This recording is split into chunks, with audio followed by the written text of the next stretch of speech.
네, 안녕하세요. 사책방에서 30번째로 진행하는 책은 마티 출판사라는 곳에서 내놓은 책인 바로 황리얼 가족이라는 책입니다.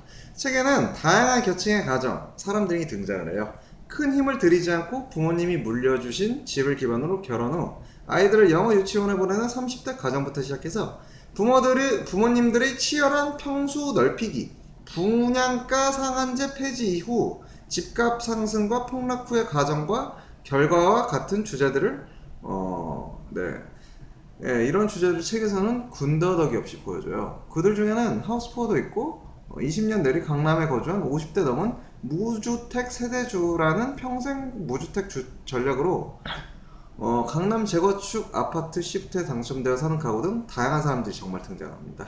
이 책은 부동산 연구자 박재현님과 디자이너 김영재님 등이 교양 월간지에 연재되었던 글들을 모으고 박재현 공동 저자의 에세이 2개와 함께 엮여서 출판되었습니다. 책을 읽은 뒤에는 사람들마다 집값의 과도기 상황에서 사람들마다 다른 대처 방법, 이제 밝은 사람과 안정지향적인 사람들이 어떻게 대처하고 그리고 결과론적으로 어떻게 대하는지 제법 흥미롭게 나와요. 전 흥미롭어요. 적어도. 예, 다른 요소들도 있을 테지만 말이죠.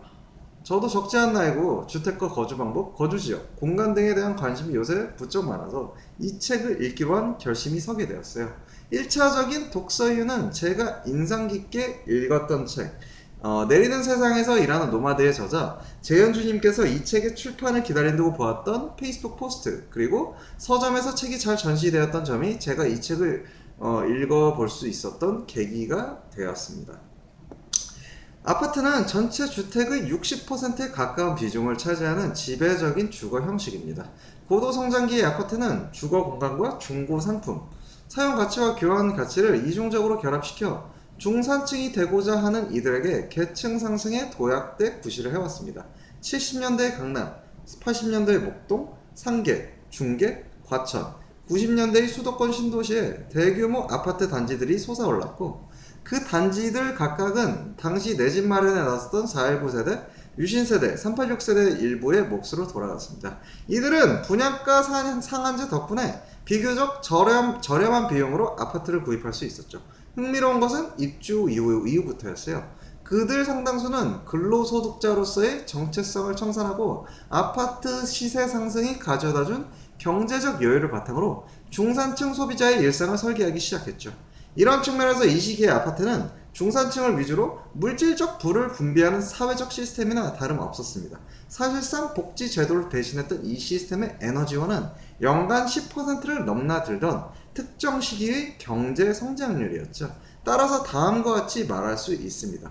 1960년대 이후 조국 근대화의 흐름을 타고 대도시에 당도한 개별 세대의 청춘들은 4.19 혁명, 유신 헌법 공포, 5.18 광주 등 10년 주기의 정치적 격변을 통해 사회 문화적 동질 의식을 공유하면서도 고학력이라는 상징 자본의 습득을 통해 10년 주기의 경제 호황의 흐름을 타고 사회적 이동성의 경로를 확보할 수 있었습니다. 더 나아가 가정을 이룬 뒤에는 10년 주기로 건설된 대규모 아파트 단지에 입주함으로써 중산층이라는 계층적 지위를 획득할 수 있었다고 해요.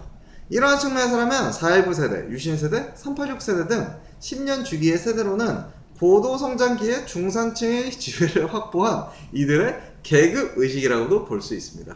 고학력과 아파트를 통한 중산층 진입 경로가 변모하기 시작한 것은 IMF 외환위기 이후부터였어요. 경제 성장률은 과거의 성장을 영광을 되풀이하지 못한 채 맥없이 주춤거렸고 분양가 상한제를 비롯한 각종 규제가 폐지되었죠. 이전까지 정부, 건설업체, 중산층이 삼각편대를 구성해 수도권의 대규모 아파트 단지 상공을 비행했던 반면 이제는 은행, 건설업체, 중산층이 아파트와 맺고 있는 이해관계를 조정하기 위해 삼위일체의 친성동맹을 구축했어요.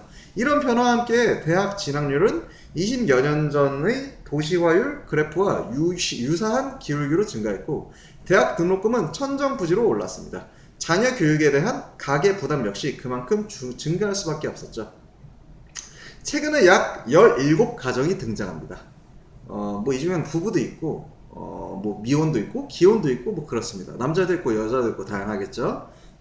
다양한 계층들과 지역의 사람들의 이야기를 2012년 11월부터 2014년 7월까지 한겨레 신문이 발행하는 교양 월간지 나들의 아파트 키드의 생애라는 제목으로 연재가 되었던 글들을 나온 책이 바로 이 책 확률가족입니다. 주거 공간에 얽힌 개인사들을 읽다 보면 몰랐던 개념들을 이해하고 타인의 삶들을 간접 경험할 수 있는 게 이 책의 묘미이지 않을까 싶은데요. 몇 가지 인상적이었던 개념들을 소개해보자면 IMF 위기 이전에 대우전자가 목동에 3천억 원의 자금을 투입하여 4,000명의 입주할 건물을 2000년에 완공할 것을 목표로 했었던 적이 있어요. 당시에 4천억 원이면 3천억이면 지금도 3천억이 큰 돈이지만 그때 당시 시가는 대단한 거였죠. 아무튼 외환 위기와 함께 이러한 2000년 완공 목표가 이제 공중분해됐어요. 그리고 기업이 있어야 했던 자리에 지금의 아파트와 주택들이 가득 들어서게 된 거예요. 그리고 주택 재개발 정비구역으로 지정 고시된 뒤 사람들마다 재개발에 대한 입장의 차이도 인상적이었어요. 예를 들면 조그마한 집을 소유했지만 대지 지분이 워낙 보잘것없고 벌이가 형편없어서 재개발이 되면 동네를 떠나야 하는 분은 당연히 재개발을 반대합니다. 반면 다가구 주택 건물을 직접 지은 가구 같은 경우에는 재개발 소문에 맞춰 다가구를 구분 등기하여 다세대 주택으로 바꾸고 새로 생긴 세대를 자녀와 친척 명의로 돌려놓은 가구의 입장은 당연히 재개발을 찬성합니다.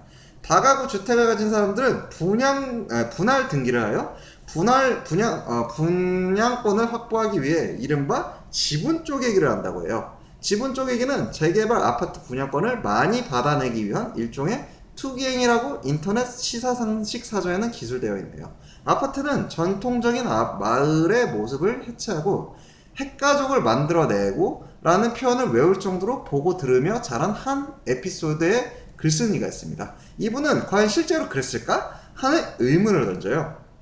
아파트는 옛 마을을 밀어내고 그 자리에 들어섰지만 콘크리트는 마을의 모습을 완벽하게 덮어버리지 못했습니다.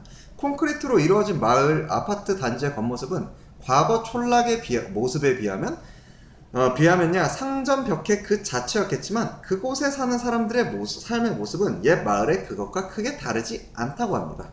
단지 세대의 분포가 수평이 아닌 수직이었을 뿐이라고 말이죠. 하지만 아파트 외벽에 대리석이 붙고 단지 내차도가 지하로 사라진 지금은 이야기가 다릅니다. 아파트는 더욱 견고해져서 그 안에 사는 사람들의 삶을 드러내지 않아요.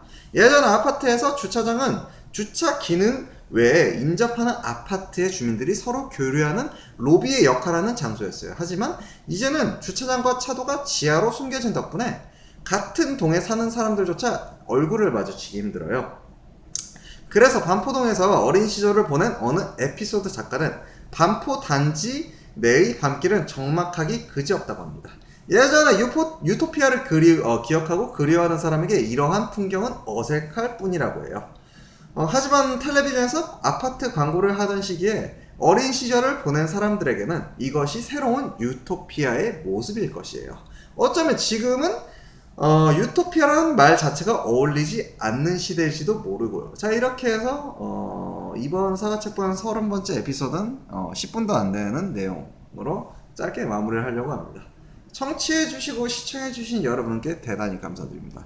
다음 시간에 또 만나요. 제발. 再见. 뿅뿅.